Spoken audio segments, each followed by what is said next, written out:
Hello বন্ধুরা, কেমন আছো তোমরা? তোমাদের ভালো রাখতে আমি আবারও নতুন আরও একটি গল্প নিয়ে চলে এসেছি। তার আগে তোমরা যারা এখনও আমার চ্যানেলটি সাবস্ক্রাইব করোনি তারা জলদি জলদি আমার চ্যানেলটি সাবস্ক্রাইব করে দাও। আজ যেই গল্পটি বলবো সেটি হচ্ছে ছেলে মাকে না জানিয়ে বিয়ে করে বাড়িতে আনি।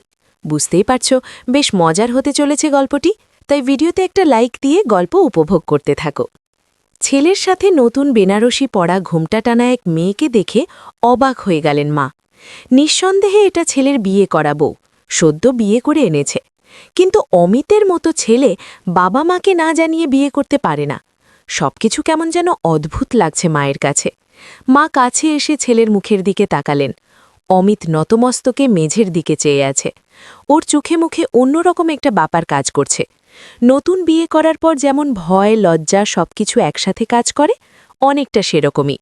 মা অবাক হয়ে অনেকক্ষণ কথা বলতে পারলেন না। অমিত নিজেই আগে কথা বলল, আম্মু, এই নীরা, আমি তোমাদেরকে না জানিয়ে। বাকিটুকু আর বলতে হলো না, মা বুঝে গেছেন কাহিনী কি। ছেলে যে বিয়ে করে বউ নিয়ে বাসায় ফিরেছে সেটা না বোঝার মতো কারণ নেই। দেখেই বুঝে গেছেন আসল ঘটনা কি। মা কথাবার্তা না বলে অনেকক্ষণ ছেলের দিকে ঝিম মেরে তাকিয়ে রইলেন। সাহস কত বড়! জন্ম দিয়ে কোলে পিঠে করে মানুষ করল বাবা মা, আর আজকে কোথাকার কোন মেয়ে বিয়ে করে আবার বাসায় এনে বলছে তোমাদেরকে না জানিয়েই। কষ্ট করে ছেলেপুলে মানুষ করার উপহার হয়তো এটাই। অমিত বলল, আম্মু, নীরার মুখ দেখবে না? মা কিছু না বলে একটা দীর্ঘশ্বাস ছাড়লেন। তারপর নিজের রুমে গিয়ে প্রবেশ করলেন। এদিকে নীরা চুপচাপ চেয়ে আছে মেঝের দিকে। ওর বুকটা ভয়েই শুকিয়ে গেছে। অমিতের সাথে সম্পর্কটা বেশ কয়েক মাসের। প্রথম আলাপ হয় ফেসবুকেই, এরপর ফোন আলাপ, দেখা, একসাথে কিছু সময় কাটানো, তারপর হঠাৎই প্রেমটা হয়ে যায়। কেউ কি তখনও জানত এর পরের জীবনে কত ভয়াবহ বিপদ অপেক্ষা করছে? অমিতের কথায় ভাবনায় ছেদ পড়ল নীরার। অমিত বলল, নীরা, তুমি চিন্তা করো না, আমি দেখি মা কি বলে। তবে মায়ের মুখ দেখে বুঝতে পারছি সে অনেক কষ্ট পেয়েছে। নীরার বলতে ইচ্ছা করল, আমার জন্য তোমার মা অনেক কষ্ট পেলেন, আমাকে মাফ করে দিও। কিন্তু মুখ দিয়ে কোনো শব্দ বেরোল না। মেয়েটা বোধহয় পাথর হয়ে গেছে। বেশি কষ্টে মানুষ পাথর হয়ে যায়। অমিত নীরাকে দাঁড় করিয়ে রেখে মায়ের দরজায় গিয়ে দাঁড়াল। দরজা খোলাই আছে। ও ডেকে বলল, মা গো, ও মা, কোথায় গেলে? মায়ের কোনো সাড়া পাওয়া গেল না। অমিত কি বলবে বুঝতে না পেরে আবারও ডাকল, মা গো, কোথায় গেলে তুমি? এবারও মায়ের কোনো সাড়া নেই। অমিত নিজের মতো বলে গেল, মা, নীরাকে কি রুমে নিয়ে যাব? ওর মুখটা দেখলে না? ওকে রুমে নিয়ে যাই। মা কোনো কথা না বলে ঠাস করে দরজা লাগিয়ে দিলেন ছেলের মুখের ওপর। কোনো মা এভাবে দরজা লাগিয়ে দিতে পারে জানা নেই অমিতের। কিন্তু একা একা বিয়ে করে ফেলাটাও অনেক বড় অপরাধ হয়ে গেছে। মা তো অনেক ভালোবাসে ওকে। বাবা মা কত আশা নিয়ে আছেন ছেলেটাকে সেকেন্ড লেফটেন্যান্ট বানাবেন। ছেলে বিয়ে করে এনে সমস্ত আশাই মাটি করে দিয়েছে। অমিত ভয়ে আর কথা বাড়াল না। মায়ের অনুমতি ছাড়া নীরাকে বসতেও বলতে পারছে না। কত বড় বিপদ পার করে আসতে হয়েছে সেটা তো মা জানে না। অমিত চুপচাপ বসার ঘরে চলে এলো। নীরা আগের মতো একই জায়গায় ঠাঁই দাঁড়িয়ে আছে। অমিত এসে পাশে দাঁড়িয়ে বলল, সরি নীরা, বোধহয় আমাদেরকে অনেক ঝঞ্ঝাট সামলাতে হবে। নীরা কোনো কথা বলল না, সে চুপচাপ। অমিত বলল, মা দরজা লাগিয়ে দিয়েছেন মুখের ওপর। অমিতের পাঞ্জাবির হাতা খামচে ধরল নীরা। অমিত নীরার হাত চেপে ধরে ওকে সান্ত্বনা দিল। এখন অপেক্ষা ছাড়া আর কিছুই করার নেই। বাবা আসার পর একটা না একটা কিছু হবেই। হয় বরণ করে নেবেন, নয়তো বের হয়ে যেতে হবে বাড়ি ছেড়ে। নীরার হাত ধরে ওকে সান্ত্বনা দিয়ে সোফায় বসিয়ে দিল অমিত। তারপর শেষ আরেকবার চেষ্টা করল। মায়ের দরজায় গিয়ে ডাকল, মাগো, আমি কোনো অন্যায় করিনি। একটা ঝামেলায় পড়ে বিয়ে করতে হয়েছে। আমাকে বিশ্বাস করো তুমি। দরজাটা খোলো না প্লিজ। নীরা এখনও দাঁড়িয়ে আছে। মেয়েটা অনেকটা টায়ার্ড, দুদিন ধরে না খেয়ে আছে। দরজা খুলে গেল। মা ভয়ঙ্কর চেহারায় তাকিয়ে আছেন। যতই রেগে থাকুন না কেন, দরজা খুলেছেন তো। অমিত মায়ের পায়ের কাছে বসে বলল, মা প্লিজ, নীরার মুখটা দেখো, তোমার পছন্দ হবে। মা কথা না বলে চটাং করে বসার ঘরে চলে গেলেন। নীরার ভোমটা তুলে তাকালেন ছেলের বউয়ের দিকে। মেয়েটা দেখতে খারাপ না, বেশ সুশ্রী। মা কিছু না বলে সেখান থেকে চলে এলেন রান্নাঘরে। নীরা ঠায় দাঁড়িয়েই রইল। অমিত বসার ঘরে গিয়ে নীরার পাশে দাঁড়িয়ে পড়েছে। মা নাস্তা হাতে এনে টেবিলের ওপর শব্দ করে রাখলেন। তারপর বললেন, খেয়ে নিতে বল তোর বউকে। অমিত কি করবে বুঝে উঠতে পারল না। নীরা দুদিন কিছু খায়নি। ও যেহেতু এখন অমিতের স্ত্রী, কাজেই ওর ব্যাপারে সমস্ত চিন্তাভাবনা অমিতকেই করতে হবে। অমিত নীরাকে ধরে এনে নাস্তার টেবিলে বসালো, বলল, আগে খেয়ে নাও। নীরা কিচ্ছু বলল না। এই অবস্থায় খাবার মতো রুচি বা ইচ্ছে কোনোটিই ওর নেই। তার উপর বিয়ের সাজে এইভাবে কতক্ষণই বা থাকা যায়। নীরাকে রুমে ঢুকতে বলতেও পারছে না অমিত। নাস্তা খেতে বলার পর আরেকবার মায়ের কাছে যাওয়ার জন্য পা বাড়ালো, নীরাকে রুমে নিয়ে যাবে কিনা সেটা জিজ্ঞাসা করার জন্য। কিন্তু মায়ের দরজায় এসে দেখল মা ফ্যানের সাথে শাড়ি বাঁধছেন। মুহূর্তেই পুরো দুনিয়া কেঁপে উঠল অমিতের। চিৎকার করে ছুটে গিয়ে মাকে টেনে নামালো বিছানা থেকে। ছেলে না জানিয়ে বিয়ে করেছে বলে কোনো মা কি এমন করতে পারে? বড় ধরনের ধাক্কা খেয়ে গেল নীরা। উনি তাহলে কখনোই এ বিয়ে মেনে নেবেন না, এটা নিশ্চিত একেবারে।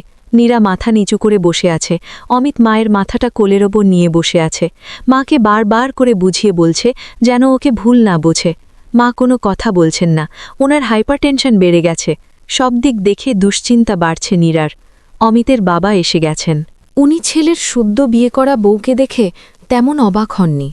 ছেলে বড় হয়েছে, কাউকে ভালো লেগেছে, বিয়ে করেছে, ব্যাস, এটা নিয়ে এত মাতামাতির কারণ নেই। যদিও উনি কষ্ট পেয়েছেন এরকম একটা কাজ করায়, তবু চুপচাপ আছেন।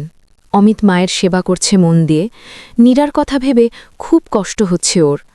অমিতের বাবা বাসায় ফিরে আগে স্ত্রীর পাশে বসলেন। অমিত মায়ের মাথাটা কোলে নিয়ে বসে আছে।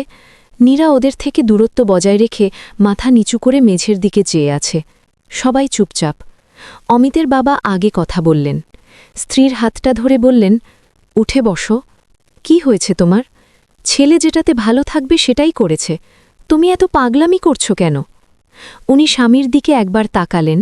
শরীরটা আগের চেয়ে আরও খারাপ হয়ে গেছে মনে হচ্ছে। নীরা কিছুতেই বুঝতে পারছে না এটা নিয়ে উনি এত রেগে গেলেন কেন। অমিত মাকে জড়িয়ে ধরে বলল, তুমি আমাকে ভুল বুঝিও না গো মা। নীরা অনেক ভালো একটা মেয়ে, আমরা একসাথে অনেক ভালো থাকব, তুমি দেখো।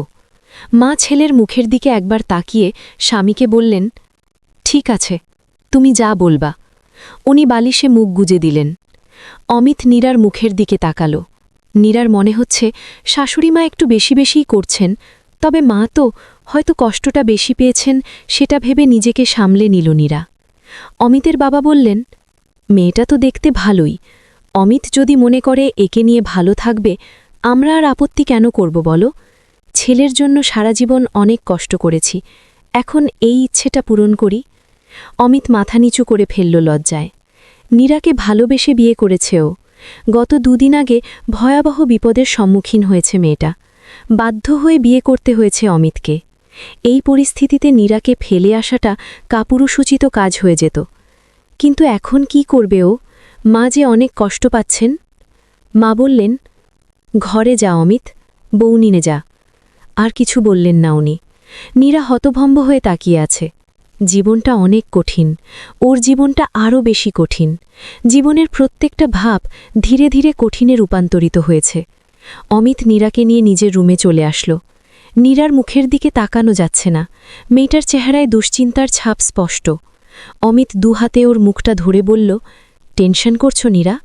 আম্মু আমাকে একটু বেশি ভালোবাসে, সেজন্য এখন মেনে নিতে পারছে না। সব ঠিক হয়ে যাবে, তুমি দেখো। নীরা কোনো কথা না বলে অমিতের বুকে মাথা রেখে কেঁদে ফেলল। নিজেকে খুব তুচ্ছ আর অপরাধী মনে হচ্ছে ওর। ওর জন্যই আজকে অমিতকে এই পরিস্থিতির মধ্যে দিয়ে যেতে হচ্ছে। কিন্তু আজ যা হবার কথা ছিল তার কোনো কিছুরই আলামত দেখা যাচ্ছে না। অমিত ভেবেছে আজ কত কী না করবে, কিন্তু সে বুড়ে বালি। নীরাও মনে মনে ভেবেছে আজ তারা দুজনে ডুব দিবে সুখের সাগরে, কিন্তু এবারই এসে তা আর হল না। অমিত নীরাকে বুকে ধরে বলল, খুব ইচ্ছে করলেও আজ আর উপায় নেই। আগে একটু মাকে মানিয়ে নি, তারপর তোমাকে নিয়ে ডুব দেব অজানা সুখের সাগরে। তোমার সব ব্যথা মিটিয়ে দেব, তোমাকে দেব স্বর্গ সুখ। যাই হোক, আজ আর কিছু হবে না ভেবে রাত্রিবেলা নীরা ফ্রেশ হয়ে নিজের রুমেই বসে আছে, একবারও বাইরে আসেনি। এদিকে অমিত বারবার মায়ের শরীরের যত্ন নেয়ার জন্য ছুটে যাচ্ছে মায়ের ঘরে। ওনার শরীরের অবস্থা এখন মোটামুটি ভালো। রাতে খাবার টেবিলে অমিত, ছোট বোন সামান্থা, বাবা আর নীরাকে নিয়ে খেতে বসল ওরা। মা খাবার টেবিলে আসেননি। আজকে বাসার রান্নাটা উনি করেননি। নীরাকে অমিতের সাহায্যে রান্না করতে হয়েছে।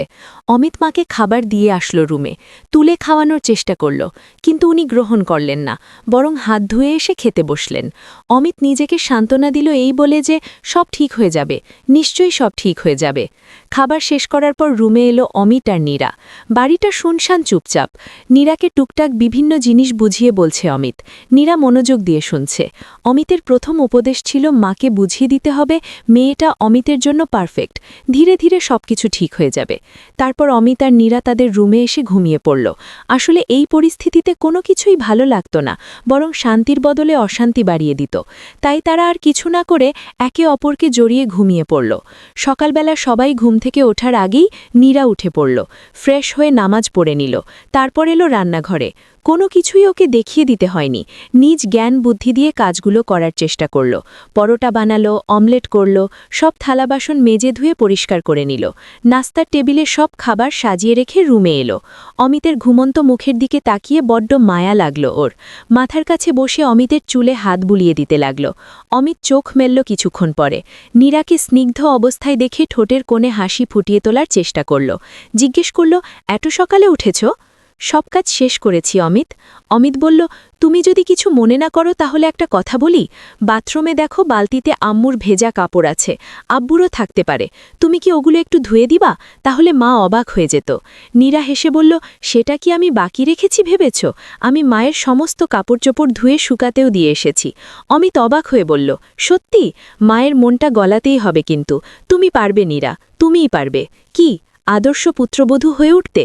তারপরের দিন আর কি হলো তা জানতে আমার সাথেই থেকো।